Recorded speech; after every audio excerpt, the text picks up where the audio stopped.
Hello collectors, this is the Super Dave. Tonight I'm going to talk to you about the QMx Star Trek Next Generation action figure of Captain Picard. This is the only next gen figure we have. This is the only non-original series figure we've had released so far.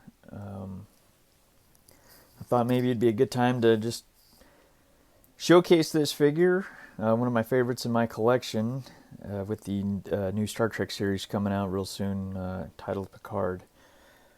So we'll show you here he is real quick. I did get the deluxe version, or exclusive version. I'm not sure what the terminology is. It's been a while. He's been out for a little while. He is still available through a couple of different retailers. So if there's still time to pick this guy up, I believe even the exclusive version is available. And I'm going to get right into what we've got going on here. We're just getting some of his accessories organized here. So for starters, you can see this is kind of how I keep him posed. I like, he's got his tea Earl Grey, hot. Kind of an icon from the series, and I was real impressed that they decided to include that. But I'm going to take that out of his hand, and we're going to get him out, and we're going to manipulate him now. One of the reasons I'm removing this T is the T will come out. That little, whatever it is, it's a piece of plastic, translucent plastic, and then you're stuck with an empty glass. So if for some reason you wanted an empty glass, that's an option for you. Otherwise, do be careful messing around with the teacup, because that tea will come out. So we're just going to set that over here, and we're going to take a closer look at Jean-Luc. Let me pan up here in a little bit. I'm trying a new setup here, so bear with me. There's going to be a little bit of growing pains and learning curve to this new setup here. Let's see if I can get a little bit less harsh light going. So you can see that head sculpt is really fantastic. I could not be more impressed. I do own the Dragon action figures, Captain Picard, from however many years ago that one was released. And what a night and day difference. Maybe I'll do a quick little video comparing the two. I do like to do my comparison videos. Just a phenomenal head sculpt. If I recall correctly, I seem to remember reading somewhere in one of the forums or social media pages that they had gone for kind of a hybrid look from season 1, but also the later seasons where he had a little bit more mature of a look. But there's no doubt that is Patrick Stewart as he portrayed Captain Picard. The paint apps are just amazing. I'm going to take these little accessories off before they fall, and I don't see them ever again. You can see the hair. It's white, it's thin, it's not too much, it's not too little. A really great looking figure.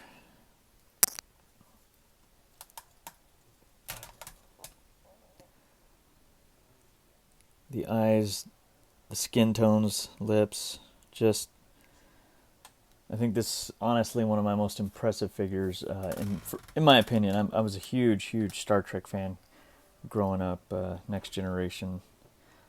You know, I got to watch it as it aired. And that was that, and when Deep Space Nine came on.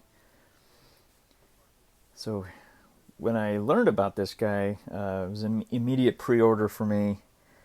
And like I said, I did order the exclusive, which... The exclusive, I'm just going to show you real quick, and we'll get back to that. The exclusive accessory is a phaser rifle. It's a Type 2 phaser rifle.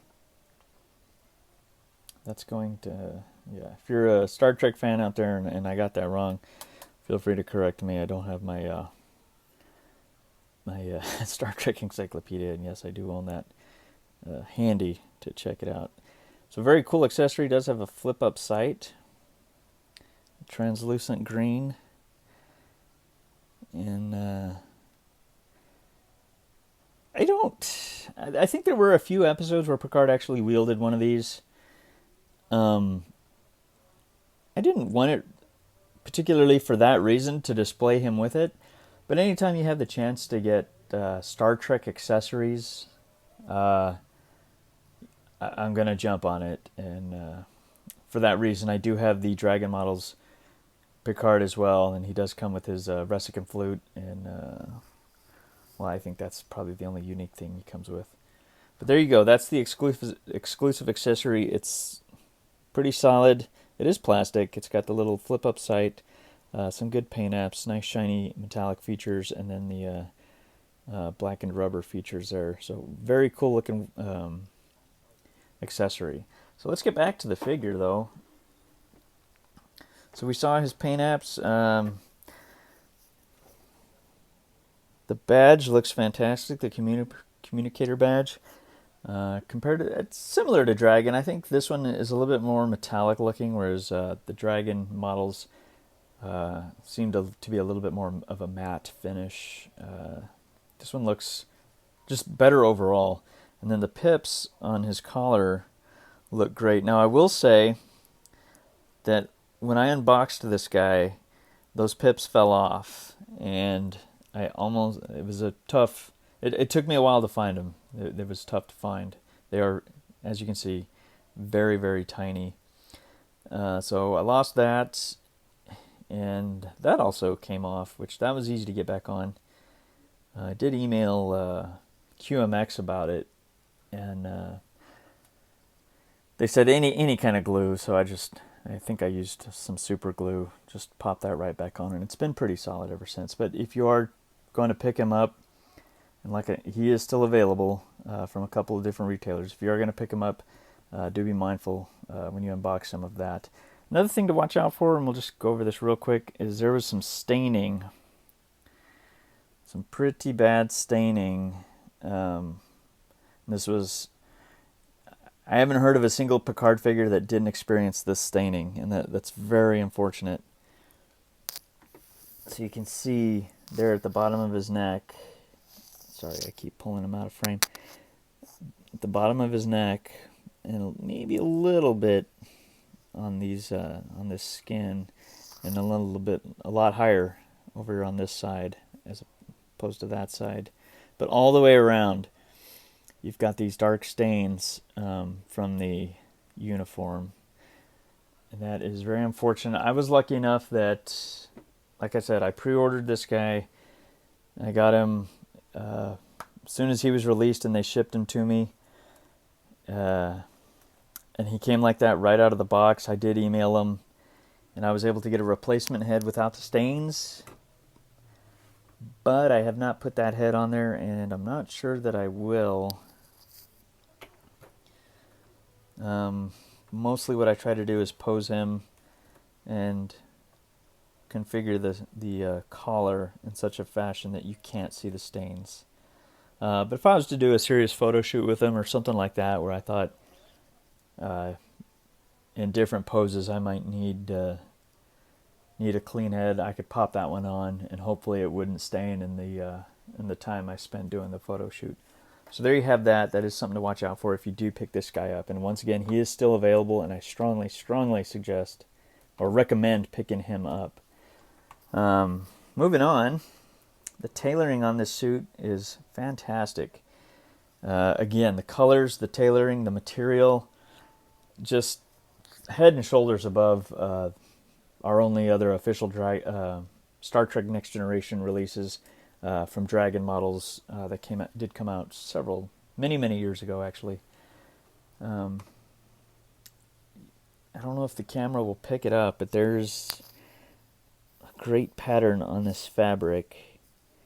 You got, of course, the pipping at the top of the collar, a nice solid black, and then this maroon color, which looks like what we see on the TV now. Again, through following Nanjin and his production lineage, I guess, apparently it's pretty hard to match these colors exactly, and the color of a fabric that you will get in hand doesn't necessarily match what we end up seeing on screen. So there's I guess a delicate balance of trying to either go 1:1 accurate and match the color of the actual screen-worn uniform, or to go with a more screen-accurate color that the majority of people would recognize, which even on that note, one monitor or TV can vary significantly from another, and your maroon might look more like my red and vice versa. So that's a problematic approach to take, and that is something he's detailed, especially in trying to figure out some of those yellows and greens from the original series Kirk uniforms, from what I understand. But here, our suit looks great. I love it. Does zip up in the back. It does have a little snap here, which keeps the zipper, keeps it down.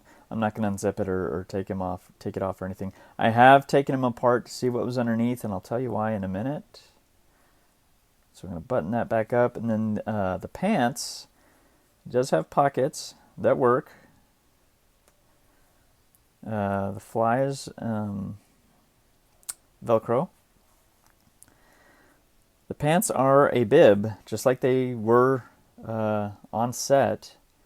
So it does come up, and there are suspenders underneath the tunic. So again, working pockets. So you're not going to get like there's the top. You can see the suspenders there. There's not really any problem with this shirt riding up and you exposing his stomach or anything like that, like the dragon figures. And working our way down, it does have the slit for the shoes, just like the pants really did, as well as the stirrup to keep the pants down, which is accurate to the actual screen-worn costumes.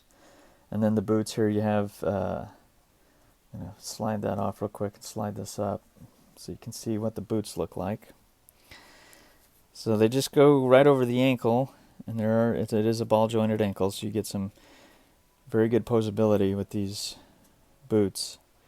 But again, accurate to, or at least accurate as far as any production photos I've seen of the style of footwear the actors actually wore on Next Generation. So there's that.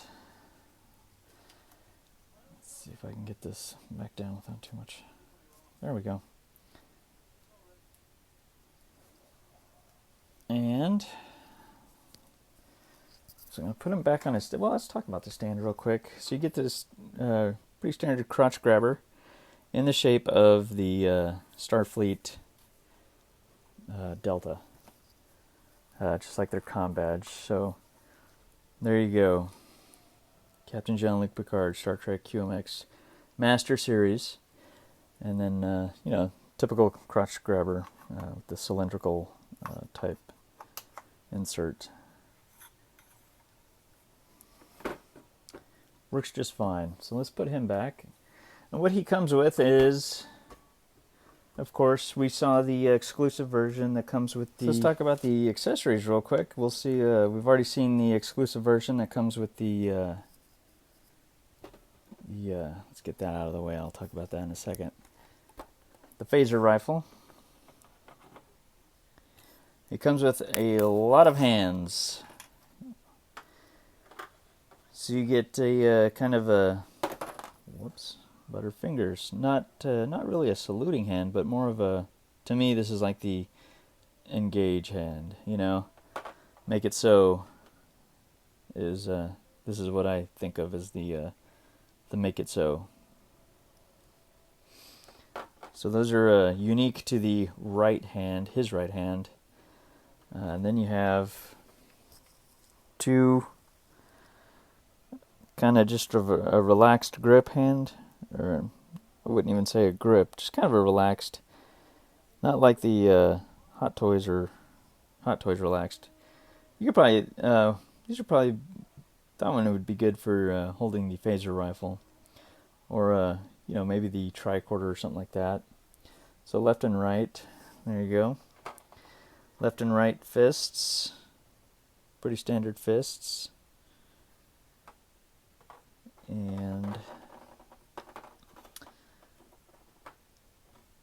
these are kind of the closest thing we have to a gripping hands. And you can even see that they're this is basically a gripping hand, standard, almost identical to any other manufacturer gripping hand. This one, however, you can see it's got a little bit of a, like he's holding something rather than gripping something. Subtle variation, I guess, of the action, but this would be good for probably his accessories. And well, here we go. Here's a another slight variation of the gripping hand. You've got that index finger separated, so whatever he's doing with that. But you can see the thumb and forefinger, as compared to the standard gripping hand, are aligned a little bit differently. So several unique right hands, and then as far as left hands go, you get the standard kind of a relaxed fist gripping, and then this one, which is similar to his, what I say is the Make It So, still sufficiently different. And I've seen some other people referring to this as his teacup hand or whatever. And what they mean by that, I think, is that if you're going to pose him with his Earl Grey, you can basically hold it in his hand. And there you have his Earl Grey. He could be given his, Make It So hand gesture or something of the like, and still be gripping his tea if he needed to. A couple other accessories before I get even more distracted. This, of course, comes with his Type 2 phaser.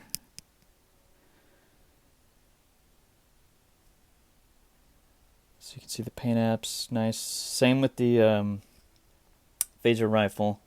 Nice solid silver, black rubberized parts. They're not rubberized on the toy, obviously, the accessory, but it's a slightly different hue of black, where it would be rubberized or a gripping portion than on the muzzle or whatever you would call that on the phaser. But you can see the paint apps look real good, solid, no bleed, it's not sloppy, it's nice and clean. It does come with the holster for the phaser, which it's magnetic. So that just slides right in, and we can put that. He's got magnets in his pants where the pockets generally are, and they're pretty strong magnets. We also have a tricorder with its holster, and show you this cool little thing. Now this is kind of hard to get out, because not only is the holster magnetized, but there's a magnet on the tricorder itself. So the tricorder's magnet wants to interact with the holster magnet. So that's good, because that means you're not going to lose this thing. But you do have to, it takes a little bit to get it out. You got to kind of like catch it somehow and get it out. So you can see it's a tricorder in the closed configuration. There's the top. So once again, really solid paint apps, great detailing, just phenomenal. I don't know if I can see, if you can see how well you can see that on this video. But the colors, the paint apps, the little buttons, even the textures on the actual are just great. So there you go. And like I said, it is magnetic. You can see the two magnets there, so it'll separate completely and then click together, and there is your tricorder in the open position. And we'll see if we can get a good view of that without too much glare. And once again, decals, paints, those look like they're all decals. There's some, I don't know, channeling, I guess, of the plastic, bezeling, something, to, whatever the proper terminology is, I'm not sure. But the decals are inlaid into specific spots on the plastic, which gives a little bit of a added, I guess, finesse, or it looks good. It looks a lot better than just standard if the decals were just laying flat on a flat plastic surface. So once again, you can drop that guy right in there. Now, I seem to recall, nope, must have been thinking of something else. I was thinking that when I initially got him, there was a way to put the tricorder in that the magnets would repel each other like magnets do, and it would be prone to sticking out a little bit, and but that I didn't really feel any kind of resistance when I put it in there. So, and same thing, it just pops right on, and we're gonna have focusing problems again. That's awesome. There you go. Pops right on. And last but not least, he comes with a pad, personal access display device, red colored, which we didn't see a whole lot of red pads, but Picard definitely had one. We do see it a couple times, especially in his ready room, and in a few different episodes he was using a red colored pad as opposed to the more common silver colored, or Starfleet gray or silver colored pads. So there you go, very thin, nothing much to it, much like the tricorder. Little debossed or embossed spots for the decals, so the decals aren't sitting on a flat surface. They're down in that little channel for the decals. So as I was saying before, you have a couple of these hands that seem conducive to him holding a pad, or there you go, tricorder maybe, but he can hold that as if he was reading it or what have you. I would have liked to have seen a left hand. Now, he does have this left hand, which is the standard gripping hand, but you can see how close the thumb and forefinger are. You can put that pad down in there. So, ostensibly, you could pose him walking down a corridor or whatever, reading his pad and drinking his tea. You know, maybe reviewing the latest personnel reports, or sensor readings, or new orders from Starfleet. There are a lot of options with this guy. He is a really fantastic figure. Again, lots of hands, lots of variations. You could spend a lot of time swapping out hands, finding different poses, different accessories to pose him with. This guy is a lot of fun, and I cannot recommend him strongly enough. Oh, I'm sorry. One last thing, and this is my only beef with the figure. And if you've watched any of my other videos or listened to me, listen to what I've had to say about some of my other videos, my complaint about this figure is, guess, his elbow joint. He's only got the 90-degree elbow joint. So, I don't know if I can lift the sleeve that high. I think the cuff won't go over the forearm. And I'm not going to take the shirt off to show you, but just suffice it to say, that's the elbow joint. That's the extent of the bending of the elbow, which like I've said in other videos, that is my biggest pet peeve about an action figure. Especially, like, you know, I'll buy it if he's got bare sleeves or whatever, and you want to have a more aesthetically pleasing figure so you don't use that double jointed elbow. He's got a full sleeve. There's no reason not to have that double jointed elbow. I don't know if this was done, again, to save money, if this is a cheaper body, cheaper arm, cheaper manufacturing. I don't know why anybody does this. I said the same thing about the Sideshow, the new Sideshow Batman that was just released. Same thing. It's got that 90-degree elbow single bend on a sleeved figure where the joint is going to be hidden anyway. I don't understand why you make that decision. I do not know, because I have not watched any reviews or read anything about the Star Trek old series, the original series figures. I don't know if they, some or all, have this same elbow joint. I would hope that maybe some of the earlier ones did, Kirk and Spock and McCoy, but maybe now that Sulu's been released, maybe he's got the double jointed elbow. I don't know. If you do, and you have some of those figures, let me know. Leave a comment, drop me a message, whatever.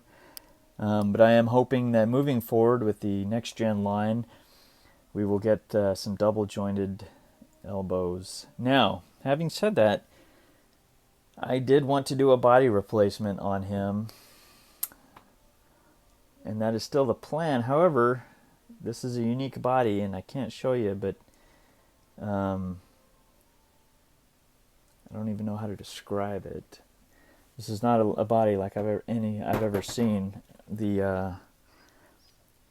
That's the head peg or the neck peg or whatever, and it sits right on top of the shoulders. So there's no scoop or cutout for the for the peg or for the anything like that. I mean, it sits right on the shoulder. So you put this same head on any other body, and it doesn't look right. And I've tried a couple different extensions or different methods to try to get it to sit at a normal height, and it just doesn't. And I haven't found a similar body that has the same kind of I don't even know, it's construction that would accept these heads that also has the double jointed elbows. So having said all of that, I have tried a couple bodies. I don't remember which ones. I wasn't really paying attention to the brand or model or what figure they came off of. I was just looking at websites and eBay for bodies that looked compatible, and so far none of them have been with this head. But there you have it. Regardless of that, still a phenomenal figure. I can't wait for more next-gen figures. They're all pretty much going to be an insta-buy for me. And hopefully now that looks like original series figures are starting to wind down. I think he's only got Uhura and Chekhov left. Barring any kind of limited or exclusive, like Ensign or Yeoman Rand. Hopefully we'll get some more next gen. I do need to fill out this crew. But thanks for watching. If you have any comments, one more thing I wanted to. You probably caught a peek of this. This is the Micro Machines Stargazer. Not necessarily easy to find, but we all know this was Picard's first command. Not officially. He took command when the captain was killed, and he keeps a model of it in his ready room. So one of these days I'll get around to putting together some kind of little diorama for him, but in the meantime, it looks like a very, very, very close approximation of the scale, just to the naked eye, of 1/6 figure to the scale of the model he's got displayed in his ready room. So there you go. Again, comments, questions, concerns. I'd love to hear from you. Drop me a line, send me a message if you want to follow me on Instagram. My handle there is _superdave_ and you'll see that in the bottom right of your screen. Thanks for watching, and check back for my next video. We'll see you then.